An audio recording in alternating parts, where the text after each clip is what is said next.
Your Life Enabled, and this weekend we'd like to share with you some ideas around resilience at this time of global crisis and anxiety.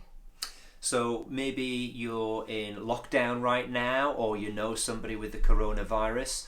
Certainly here in the UK, the situation's getting more and more serious, and whilst we're not in lockdown or quarantine, we still have movement. We're going towards that way in the UK. And what we do know is you can be more rather than less resilient. Resilience isn't an end point. We can't be 100% resilient. But there are certain things that we can do, we can incorporate into our lifestyle and our business activities that makes us more rather than less resilient at a time of crisis. Some of these are proven through studies, and some of these we've implemented in our own life and business as well, and we just want to share some of those with you this weekend, particularly at this time of global crisis. And what's the first one, Ruth? The first one is practicing gratitude, having an attitude of gratitude. Consider writing a journal with 3 points which you can be thankful for each day. This has been scientifically proven to be beneficial during times of crisis, thinking what you have to be thankful for each day. So just try that for yourselves. Take a diary and write 3 simple things that you can say thank you for at the end of each day, and meditate and thinking on these things can really help keep a positive mindset in a time when anxiety and difficulties can pull us down. Mm-hmm. And the second thing is daily physical activity. Our physiology affects our well-being in so many ways. And now if you're an online business owner and you're spending a lot of time in front of a computer screen, you need to keep yourself moving and active as well. But what we know as well is to make ourselves more healthy at times of vulnerability, the physically fitter we are, the better.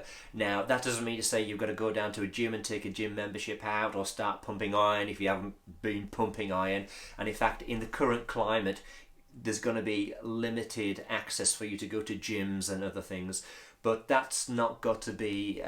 that doesn't mean to say that you can't be involved in moderate physical exercise. In fact, we encourage people at this particular time as well not to be involved in any intense physical exercise.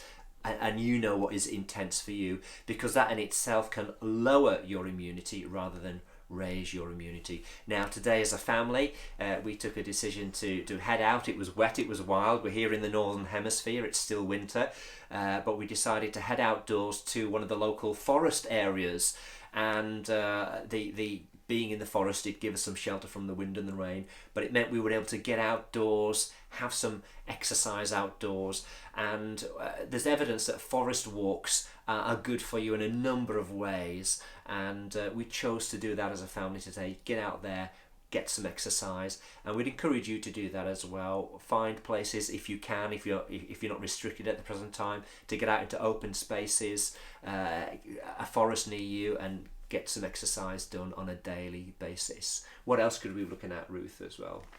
The third thing we should be looking at is having a healthy diet. And this doesn't have to be extreme either, but planning your meals certainly helps. I try and make a weekly meal plan and then go out and buy food around those things, and eating healthily and good meals means less snacking and keeps you going for the day. And then when the day's ended, obviously getting enough sleep. And again, the studies have found that those people who sleep more have a better, more robust immunity. And in fact, one way to boost your immunity at a time of pandemic is to ensure you get enough sleep, sufficient sleep. That's what's going to boost your immunity the most. Now, you know what the factors will be for you that will help you get to sleep better, and you know the factors that will limit your sleep. So again, we've got small children as well. Sometimes we're up in the night with them. We know how that can affect you. Plan around how you can get the most out of your night's sleep. That's going to help your immunity and help you be more resilient at this time as well. The fifth one is developing competence in your work. that you're able to do, and confidence that you're able to do the skills that are necessary as well. And again, if you're in the online digital space now and you're looking for an educational program to help you, equip you, be more competent and give you the confidence to run your online business, I mean, now in particular is a time where so much is happening online, where physical shops are being closed as well, and people are transacting online. If you're wanting to improve your confidence and your competence in those skills, head on over to digilifeenable.com. We've got some materials for you there. If you've received our material already and you've got some queries about that, we'd love to hear back from you, how we can help you optimize your learning in the online space at this time as well. And finally, Ruth. So number 6 is use social support. So if you're in a situation where you're in lockdown or in quarantine at the present time, don't isolate yourself completely. Keep in touch with people.